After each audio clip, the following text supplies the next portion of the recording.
Welcome to the Power of Love show, sponsored by the D.D. Jackson Foundation, where we shine a light on loss and grief and how it impacts our lives. We are here to provide hope, resources, and a community so no one feels alone in their grief. Enjoy the show. Welcome to the Power of Love show, sponsored by the D.D. Jackson Foundation. We are here to provide hope, resources, and a community so no one feels alone in their grief. I am T.J. Jackson. With me is my eldest brother, Taj Jackson. What's going on, T? What is going on, Taj? We, of course, are live on Facebook and YouTube right now. So if you are watching us, thank you guys for joining in. You may also be listening to us on our podcasts. Yes, we have a podcast on all major podcast platforms. So if you are unaware of that, just know you can always listen to all of our episodes via podcast on all the major all the major podcast platforms. Another thing we always do prior to the official start of our show is we do a disclaimer. We are not licensed therapists. We are just ordinary people who've experienced loss in our lives. We've been impacted by it and we've learned from it. And we like to share our opinions in an attempt to help you overcome or get through whatever it is you are going through. Saying that, if you need professional help, we urge you to seek it and to find it. Please do not just rely on us. It is the start of a new year. It is 2022. This is our first show of the year. Yes. And something we don't do often, Taj, which we should be doing more, is talk about our social handles. We are on Twitter at DDJ Foundation. We are on Facebook as well as Instagram, which is at DD Jackson Foundation. That is DEE Jackson Foundation. And of course, you can go to our website, www.ddjf.org, to learn more about our foundation, what we stand for, and what we do. Anything else, Taj, I want to say or we want to say before we get into our show? No. Okay. I'll start here, though, Taj. How has your New Year been? It's been interesting, TJ. New Year's. Yeah, New Year's. I mean, New Year's for me is always something that is an interesting holiday, because one of the holidays that we celebrated a lot with Mom in that way, that was an important holiday for her. So in some weird way, I've always carried on, not that, I shouldn't say weird way, but I've carried on that tradition where New Year's it's almost even more important to me than Christmas. Yeah. Is in that way. Yeah, I know what you're saying. Yeah, so it's like it was a nice New Year's, obviously, in a way. Obviously, because of what's going on with the variant and all that stuff, we weren't able to have a lot of people over or anything like that. So it's just us. Yeah. But yeah, it's an important holiday for me in that way, and I think for you as well, right? It is. I mean, I think you said it right. Is that we celebrated New Year's every year of our life. We didn't celebrate Christmas every year of our life. So in a way, New Year's has been the constant kind of exciting celebration in our lives. And I think it feels a bit different. I mean, obviously there's always going to be something special, at least for me, with Christmas. It's seeing kids open magical, up gifts. It's magic. But New Year's is also an important holiday because it's the start of a new beginning, of a new mindset, of new goals, new resolutions. And that's something that I've always really hung on to and really took pride in. So obviously always an important time of the year for everyone, but us included. But for me, it was also difficult, Taj, because of dealing with COVID. I caught the COVID and my family on Christmas Day. So it's just been a little different. We didn't get to stay up, or we did actually make it up. I don't know how, like there's like a 10-minute period. It's like 11:50. We're like, we might as well come down and just do it. But after the New Year hit, we all went right back upstairs to our little isolated rooms and trying to get trying to get better. Yeah. So it's been challenging, but at the same time, like I said in our Family Rules Live, is that we are blessed. We We are lucky that nothing was ever severe for us this time or the last time. It's just felt like a flu or a regular type of illness, maybe a bit more severe, but nothing like, the stories I've heard and the stories I've seen. So I'm super blessed and lucky and grateful that me nor my family, nothing has been serious. Yeah, what was interesting was I was asking you about it, and then like a week later, I tested. Yeah. My family tested positive for it. Yeah. So I still don't know if you guys got it around the same time or from us because you had quite a bit of a delay there was a since. little delay in that way, but I'm like the best one out of this household right now Yeah. in that way, and I'm still a little. Yeah. But it wasn't severe for me at all, so that's why I was always questioning whether it was just a cold or anything like that. Yeah. Um. Anyways, Brandy with the super chat says, "Hi Taj and TJ, Happy New Year to you and your family. Just wanted to let you know that the city of Philly is hurting after the tragic news of the 13 lives. I don't know if you've heard of this, Taj, but there is a house fire where 13 family members or 13 people lost their lives, at No, I least 13. I think it just happened today, and it's just devastating. mm, Um, it's just tragic. And uh, Brandy, as I said in the family rules, we are sending our love to the city. It's just when you're losing 13 people, you're losing part of an area, a town. Everyone's connected some way, and hmm that's going to affect a lot of people. So we obviously want to send our love, condolences, and well wishes to not only the family members but the entire city. Taj, was there anything else you want to talk about before? Everyone's saying you sound sick, Taj. You sound Yeah, that congested. sounds congested. Well, that's the first tell sign for me is congestion. Oh, it's Um, okay. You feel okay though, right? yeah. Okay. Well, you Could know I what, hit a Taj? homer right now? Yeah, probably still. You know what though, Taj? I tip my hat off on you. You show up to work and you show up with a smile and good attitude, and that's what matters. So 100%. I Always. I appreciate it. All right, Taj. So I think if you're cool, let's get into it. We have a special guest on today's episode of the Power of Love Show. We welcome Erica Zaldivar. Erica is a licensed marriage and family therapist and a bereaved mother.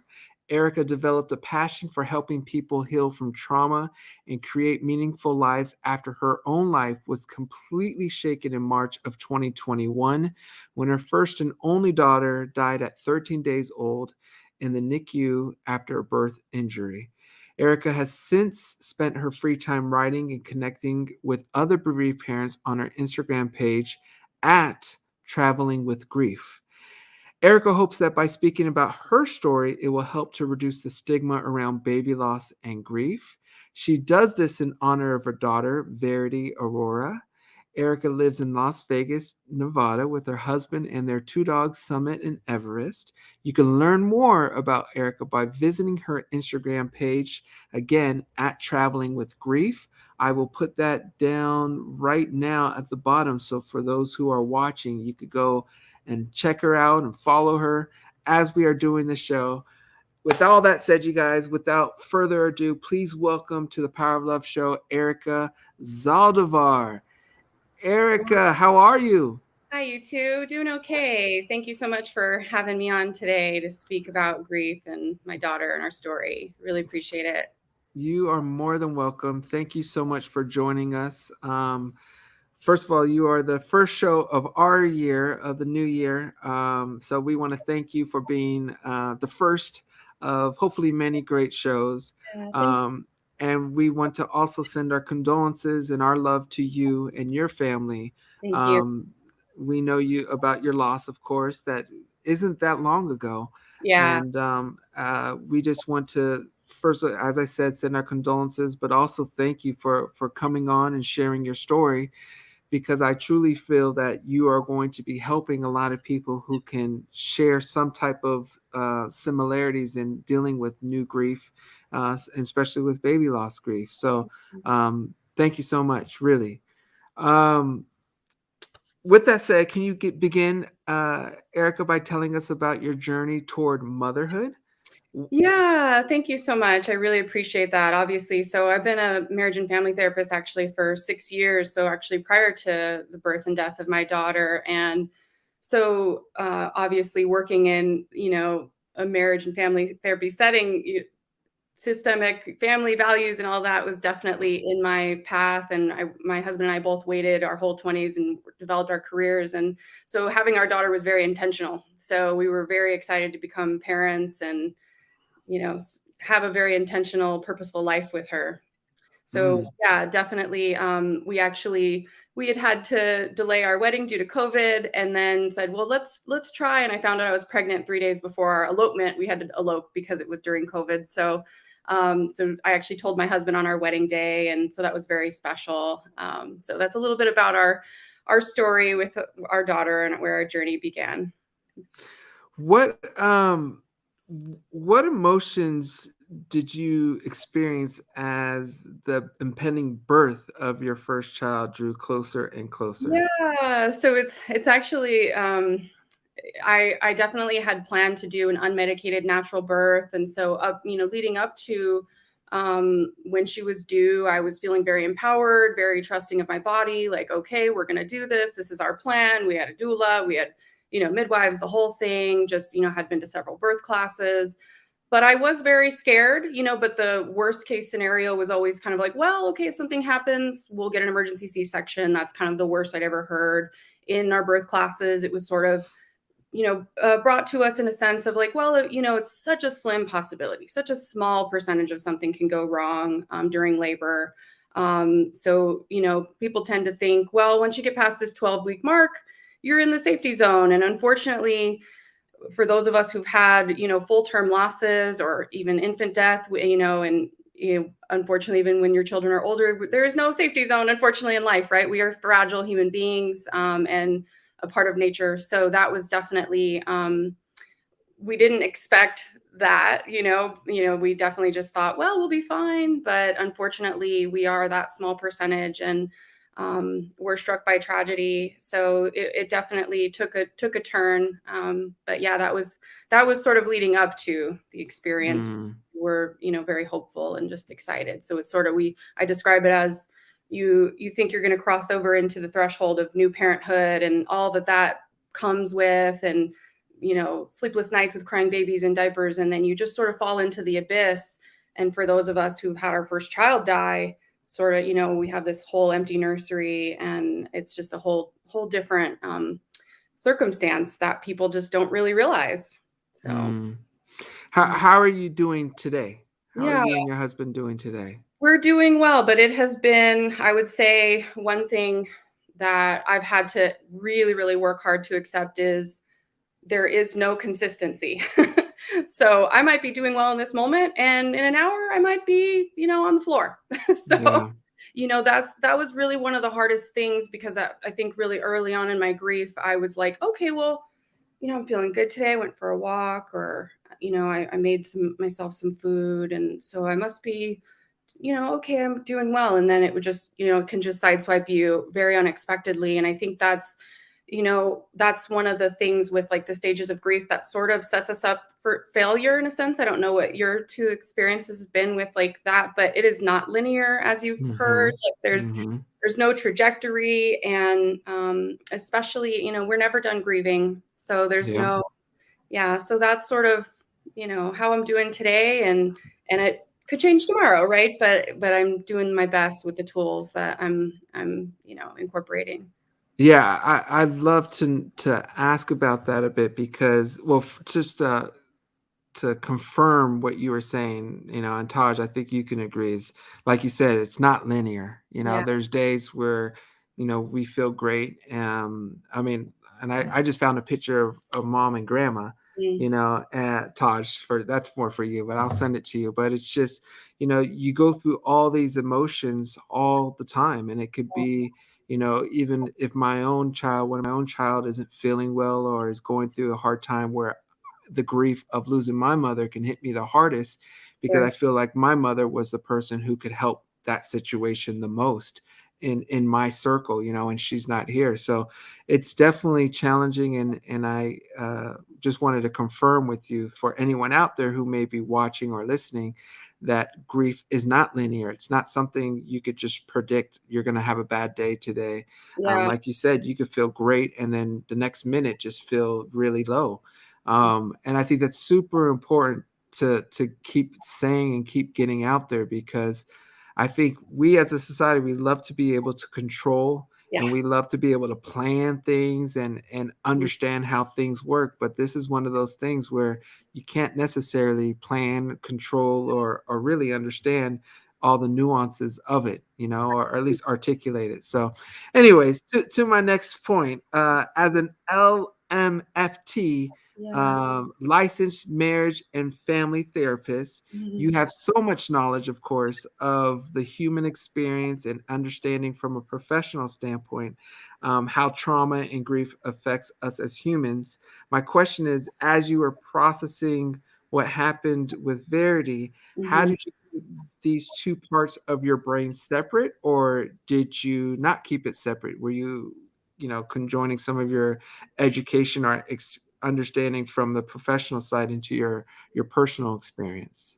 Yeah, it's such a great question, because I think it was really unique for me to be a therapist who worked with people with trauma, then to you know, and I already had previous trauma, which is its own unique experience, then to then have another additional significant tragedy and how that affected me. I think it was really difficult. What I'll say is, when I was in the NICU, I would sort of be observing something's happening, like nurses maybe being grief uninformed and not trauma informed, asking me specific questions, and I just sort of was so exhausted. I mean, I had just given birth to my baby and she's in the NICU and I hadn't slept in days. And I had to sort of really compartmentalize. You're just sort of in survival mode, you know? So Mm, at that point, in a way, I think it did serve me to know, like, okay, I can't really address anything that's happening right now. I just have to survive. And I just knew, like, okay, when we get wherever we're getting, whether she lives or dies or what happens, even though at that time I wasn't prepared, I was sort of in, you know, not open to the variable that she would die. I was just sort of in a very hopeful state. Um, I was like, I'll deal with this later. It was like an extreme compartmentalization, to be honest. But mm. I did see things happening for sure. Was there anything specific that, as a mental health professional, that you held on to during the process, or was there something as a mental health professional that helped you deal or get through or just navigate the incredible loss that you experienced? Yeah, I think it's really unique, because I think I had thought that I was going to be able to rely more on my skills than I actually was able to be really Yeah. honest. It was sort of like actually a very shocking thing for me. I was like, wow, all of these tools and skills that I had developed could never have prepared me for this. And even though I had rituals and routines and self-care practices and all of these things, I really couldn't rely on very many of them, actually, and had to really sort of recalibrate all of it, to be honest. And yeah, so it's been quite a journey. Yeah. You know, I appreciate you saying that, you know, because I think oftentimes we have to all remember we're all humans Yeah. first, and you know, we all have emotions first, you Right. know, and it's a natural, I think it's a very natural thing. Anna Marie, by the way, says traveling with grief, how spot on. So Mm, there you go. Um, thank you. Okay, so another question. What advice would you give to other parents who have maybe are going through a similar situation, or who have lost a child and are feeling hopeless in their own lives? What advice would you give to them? There's a couple of things, actually. This is like such a special question, so thank you. There's a really powerful quote that I actually just found this week that I want to share in regard to that. It's Angela Morris. She speaks a lot on grief, but she says it's a practice of making peace with the fact that you're living someone's greatest fear. So in regard to that is knowing it's going to be a practice of taking things in bite-sized pieces. Definitely what I would suggest is find a really, really good therapist that you're comfortable with, who is trauma informed, grief informed. If it's if you specifically lost a baby in utero or shortly thereafter, somebody who's certified in perinatal loss. And knowing too that your feelings of hopelessness are valid. As going to become a parent, this is a part of your identity. It's a part of your life trajectory that you're planning. And it's normal to feel hopeless because that just was ripped away from you, and even if for those people who have other children, that doesn't negate the fact that this is a part of your life's plan. And there's always going to be an empty seat at your table now. So I think that's really powerful. And I know, we want to instill hope and have things to have hope for, but I don't believe that that can come until we're really validated in some of these really dark, kind of sometimes scary feelings. And they're valid. I think the feelings that we have that are really dark and scary are just the opposite of the equivalent to the depth of our love for our children, So I think, yeah, that's kind of. Did you go? So you have a therapist that you? Absolutely. Oh, yeah, and that's one thing my, clients all I'm very open. That's something I personally feel very strongly about. Me as a person, I'm a human being first, therapist second, and we wouldn't trust a, trainer who doesn't get trained or, different things like that, right? So, or a doctor who wouldn't trust another doctor. It's the same. I absolutely have always had a therapist in my corner, and specifically when this happened, I actually have had several therapists. So I have somebody I see who's a trauma specialist for EMDR that I've been working with. My husband and I have a couples therapist because, as anybody going through a traumatic grief experience knows, this doesn't just impact you as an individual, it impacts all the relationships in your life. Yeah. And so I'm very open about that and how important that is for me. And then I also have a perinatal loss specialist that I work with as well. That's great.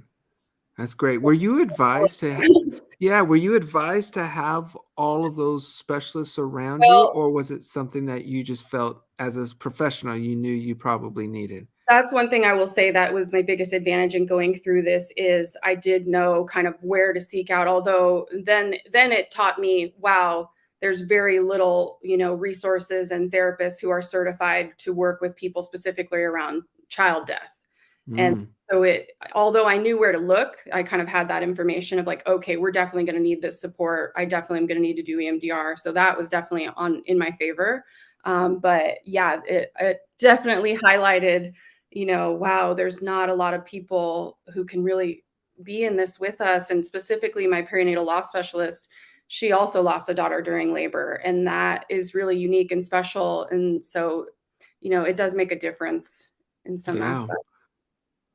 Yeah. Do you well, first I want to know EMDR. I heard you say that. What is Yeah, that? let me specialize in that. Yeah, so that's a specific modality for trauma. So Okay. eye movement, desensitization, rapid processing. Essentially, I might be mixing some up. I'm not personally certified in it myself, but it's essentially a modality for trauma that is. Okay.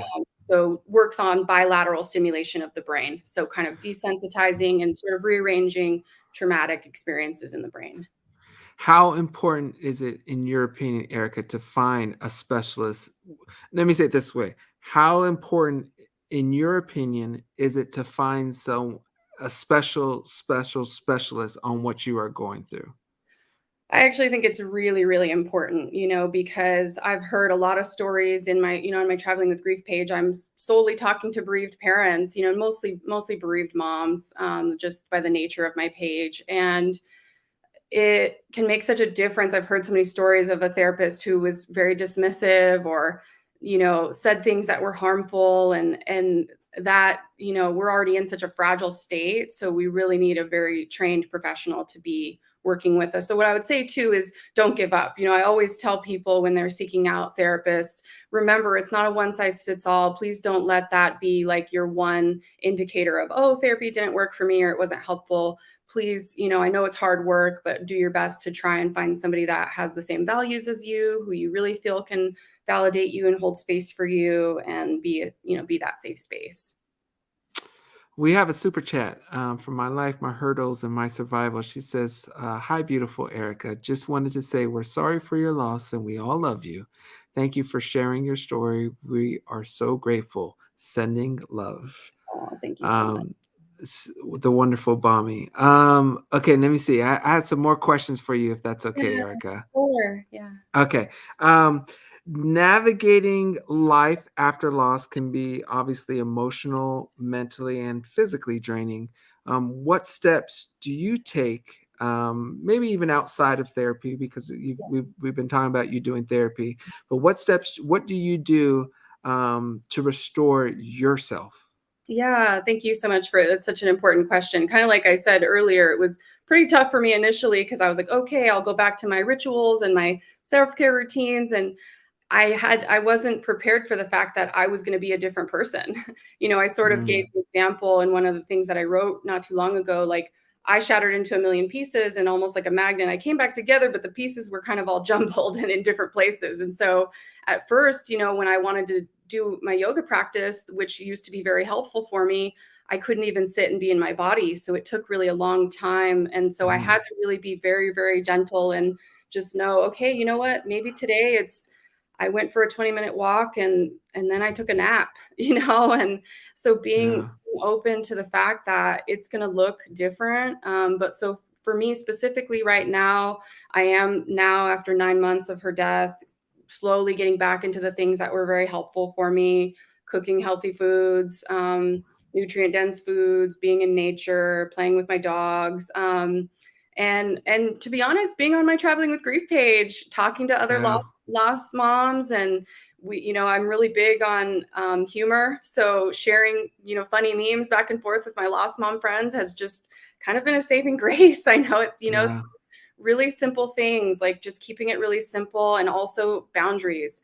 I know this can be really, really hard for people, but be unapologetic about your boundaries, because we are so vulnerable and so fragile in this, early stages of grief, whatever that looks like. When I say stages, it could be a couple years, but getting invites to baby showers and saying no, and having the courage to tell a family member, hey, that's not supportive for me, please don't say those things to me, or different things like that. Having boundaries and being unapologetic about that, which is hard work. I will not dismiss that. It's very, very hard work. I think most of us struggle with at some level.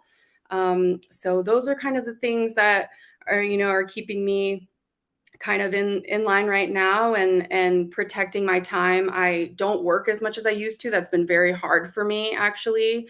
But I would say, like, to other bereaved parents, like, if you can take more time, please do so. Like, as I know that's one thing that's been, in just talking to other bereaved parents, it's really hard. We all had to kind of go back to work pretty quickly, and unfortunately our society just doesn't have space for the bereaved. And especially postpartum care, postpartum mental health, just a lot of things that are sort of lacking, unfortunately. But however you can to protect your time, I would say, is something I've definitely been relying on. yeah. That's a great answer. So thank you so much. I think it's important for everyone to hear that. I think a lot of people, myself included, if I ever tried to imagine a similar situation, I would think I would just go back to how things were, or it would be a snap of, a simple adjustment back into my routine, so to say. So to Yeah, hear you say you're a different person and it's not the same, and you have to be a bit more gentle and understanding that it may be a little different, or it may take longer. I think that's very right. important for people to hear. So I appreciate that. Yeah, Uh, thank you. I know you mentioned your Instagram page and the Yeah. memes and the fun there, Yeah. but where else have you drawn strength from during your difficult days? Yeah, well, I remember really early on, thinking, how am I going to survive this? That was definitely something that had even unfortunately stumbled out of my mouth before. Oh, I could never survive, a child dying. And then going through it, and those of us who are then told that, and where we realize, well, we don't have a choice. It's either we have to we're going to survive, and or not. And there really is not a choice. There's no in between. And so yeah, it's definitely it's been tough. So Mm. I lost my train of thought a little bit. It's okay. It's okay. Reframe. No worries. What legacy do you hope to create in Verity Aurora's honor? Yeah, so I think that's definitely gonna evolve a lot for me, to be honest. As of now, I am having, my traveling with grief page, and I originally had started just sharing on my private social media, And I would get these messages, thank you so much for sharing. And every time I would say, why am I sharing? What's the point? And somebody would say, I'm learning so much. Thank you. I'm reminded of that I didn't hold space for my grief, personally. And that almost happens too on my Traveling with Grief page. Sometimes I'll be like, I don't know if this is helpful, and I'll get these really powerful messages. And so I definitely plan to, get certified down the road in perinatal loss. But I spent some time with Dr. Cacciatore over the summer, and she said something really valuable to me that I kind of want to share too for other lost parents. That I was like, I'm going to start this Traveling with Grief thing. I'm going to start a nonprofit. Like, really, I wanted to do her certification training. She's a grief specialist and a bereaved parent. She lost her daughter 27 years ago in labor as well. And she was like, please wait. She's like, I wouldn't even want you to do my training right now. I see it a lot of times with parents. We want to have this legacy for our children. We want to give back to the community, but people will hit the ground running and almost never carve out enough space for themselves in their own grief and processing. So then I'll see them 6 to 9 years later, and they're really having a hard time. And so that's something that really stuck out for me. And I was like, all right, Erica, you got to take a seat. So I've really taken that to heart, and that's going to be, this is going to be a lifelong legacy for my daughter. And so right now it's just this grief page, but I definitely see it evolving into something special in my life for her. I love it. I think it's the best way to honor her. And as I said before we started, just whatever pace that's at, or whatever, speed that it happens, just let it happen. And I think, I can only say from my experience, and I know Taj would probably agree with me, is just doing the Dee Jackson Foundation has helped us tremendously, dealing with the loss of our mother and loss of other family members. It's just for us, it feels like a very safe way to talk and to connect. Because as Taj always says, we say, but Taj especially always says, is that it's very isolating, and you start to feel alone. And that's where I think the hard and difficult moments can come, is when you feel like you're the only one, or you're not worthy, or whatever that could creep into our heads. So I think you're Traveling with Grief, the whole thing is wonderful. And I as I said, I commend you for doing it. And I think it's going to continue to help so many people. So thank you for doing it. Okay, so I have two more things. I mentioned that before we let our guests go, we ask them to talk about anything they want to share whatever's on their mind or whatever they want to share. But before doing that, I have another question for you. Okay. I want to set up a scenario, and I would love to know if a new mother out there had lost a child, and it's day 1, 2, or 3, what advice would you tell them to help them get through whatever it is, the difficult and painful experience they're going to have to go through? What would you tell them? Yeah, I would definitely tell them to really lean on your safe people, and I think sometimes that's not always family, unfortunately. Sometimes, I think for me it was strangers, people just came out of the woodwork who were just so kind and loving, and respect yourself in regard to what that looks like. So if it is, you need privacy and space, and I understand, that's, do that, or communicate to your loved ones what you need. Like, I need you to be here, these kinds of things. And I think that's tough. Lots of what my own experience was, people would say, let me know if you need anything. But I was so, gone mentally. There's no way I could have remembered who said that, or when they were offering, or have the energy to ask. So really just, rely on who is available if you can. When they do ask, let them help you. Don't try to be strong or anything like that. This is not a time for that. Like, allow the strength is in being vulnerable and owning, hey, this has really, shaken my core of my life, my values, everything, spirituality. It really, there's not an area of your life it's not going to touch, and so yeah, and that kind of leads into, I think, what you had asked before, of like things that I leaned on, was remembering. I remembered back, like Man's Search for Meaning, Viktor Frankl. I was like, okay, his whole family died in the Holocaust. I know there's people out there who have survived this somehow. How can I do that? Relying on remembering we are very resilient as human beings. Not that we're not going to be forever impacted, forever touched, forever changed. But we are very capable, and you're not alone. There are people who've been through these things as well, sadly. That's wonderful, wonderful words. So thank you, Yeah, Erica. thank you.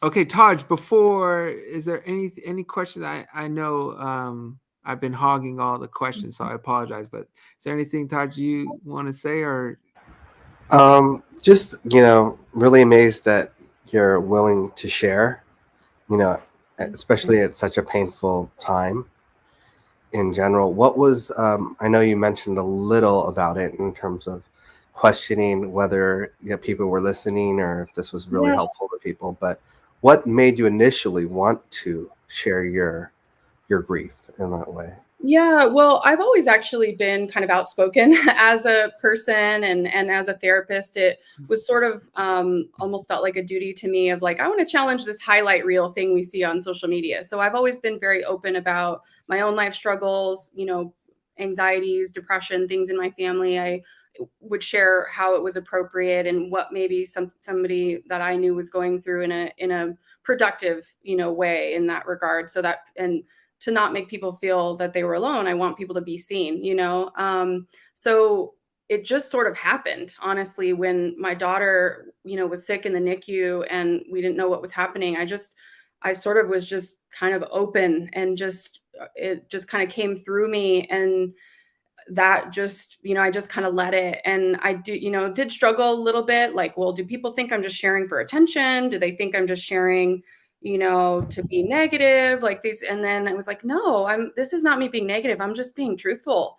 I'm sharing, this is a painful experience. And it's very stigmatized, unfortunately. A lot of lost parents experience that isolation that you spoke into, but baby death is a specific thing in itself because we don't want to think, as TJ mentioned, we don't want to think we don't have control of things.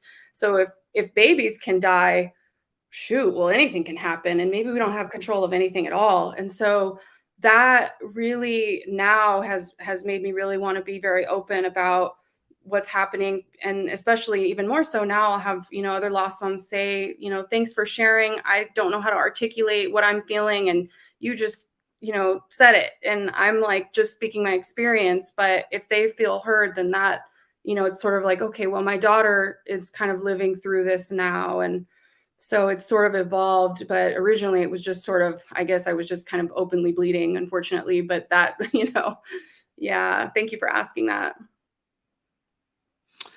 Jennifer says has a comment. There was a great documentary on last night called Eggs Over Easy, and they addressed losing a child, especially women losing babies by being stillborn and miscarriages. It was on the OWN network. I had not heard of that one, Jennifer, but that could be a good one. I come up, but I haven't had a chance to watch it either. But yeah, it's definitely highlighted the stigma around, miscarriage, which is, 1 in 4 pregnancies end in loss. That's high. That's a high percentage. And we're told in society, well, wait until 12 weeks to share because you never know what happens. And I'm sort of like challenging that, like, well, why do we do that? So they're saying this family experiences a loss at some point, and so they should suffer in silence. So I don't really know how that's helpful for us. Why do we do that as a society? It's sort of just something I'm kind of challenging. And obviously, in my case, my daughter died within the last few minutes of a very normal, healthy, full-term pregnancy and labor. And so, yeah. And before I know we're going a bit over time, so I hope that's okay, Erica. But a quick question: how I can imagine, and you correct me if I'm wrong, that the holidays was more challenging than, or had its tough moments. Was there anything that helped you get through the holiday period, or was there any? Because others, even in our community, have lost loved ones, spouses this year, and are dealing with, going through it without without them during these kind of times. Was Yeah. there anything in particular you experienced or anything you want to share about your experience going through the holidays? Yeah, the holidays were really, really rough for me and my husband specifically. And it's like this string of holidays, right? Like we don't get a break for like this 2 month period. So Yeah. we chose not to celebrate. We did have some small things we did in honor of our daughter. My mom purchased some gifts for a baby that would have been her age and donated them, some different things like that. What was really helpful for me was friends acknowledging how hard it was for me, to be honest. Some friends donated it to charities in Verity's honor, and that just was so powerful for me, meant a lot. And them saying, I know I can't, this must be so difficult for you. I'm just wishing you a gentle holiday. That was helpful, because sometimes being told, hey, Merry Christmas, have a wonderful time, was just like, whoa, like this would have been my daughter's first Christmas. This isn't a wonderful time for me at all. This is hard. So Mm. yeah, so that was really helpful for friends to reach out and say, this must be just a really, really hard time. I'm thinking about you. Um, Erica, that is all of my. I mean, I have more, but I know I'm looking at the clock as well. So, and I want to make sure you have your time to say whatever it is you wanted to say. As I said before, and as I think I even said in this show, that we like to leave our community with words from our guests. So, if there's anything you want to share, again, it could be your favorite TV show at the moment, your favorite song to dance to. It could be your favorite book to read, your favorite poem, your favorite story, any of that. Okay. Now is a wonderful time to share what's on your mind with our community. Thank you. Yeah, I did pick a specific little passage that I want to share. And before I share it, I want to speak into why I chose this one in particular. So, kind of in honor of other bereaved parents, but also, anyone who's had, a tragic death, like the two of you with your mom, like our loved ones are just as much a part of us as we are them, and specifically for anyone who's lost a child, to remember they are a part of you. Death ends a life, not a relationship, so that I think is really special to me. And so with that being said, I'm going to share this little passage by Terry St. Cloud. Weeping and aching, I long to honor your passing. I long to honor your life. Searching everywhere, I found only one answer: to honor myself, become all that I am, and carry you inside that beauty. So that's Mm. been one of my kind of things I've hung on to, that of how am I going to manage not having my daughter in life with me, and also take care of myself, and not let just my life be destroyed, essentially, Mm. as it has felt in many moments. Well, Erica, thank you for joining us and sharing your story and all the advice and all the information you gave. For everyone out there, go check her out, Erica Zaldivar. She is the founder of Traveling with Grief. Let's see if I can get this up. It's the Instagram page is at traveling, TRAVELING, with grief, WITHGRIEF. Of course, with Instagram, it's all one word. So it's traveling with grief. There are a couple of super chats we need to highlight real quick. Dion says, I volunteered at a soup kitchen. It was one of the most humbling experience. Sine with the super sticker. And my life, my hurdles, and my survival with the super sticker. And then we have Dion, who says, I had to realize that we are all here on earth temporarily. God has a purpose and a plan for us all. Love you, Taj and TJ. And then one more super chat is from Constantine, who says, I wish you to feel better, 2T, and your family's fast recovery. Thank you, Erica, for sharing your story. My deepest condolences and blessings. Martha and Brandy round out two more stickers, super stickers. So first of all, I want to thank you guys, all of you guys, on behalf of Taj, on behalf of our foundation, for supporting us this way. Dion also says there's a comfort in knowing that one day I will see my daughter again in heaven. Erica, thank you so much for being part of our show. You are wonderful, and you are always welcome back. maybe, don't want to put any pressure on you, but maybe one day you will write a book or take it to the next step. And I want you to know, if that day ever comes, we are here to support you and would love to have you back on to announce it or to help promote it.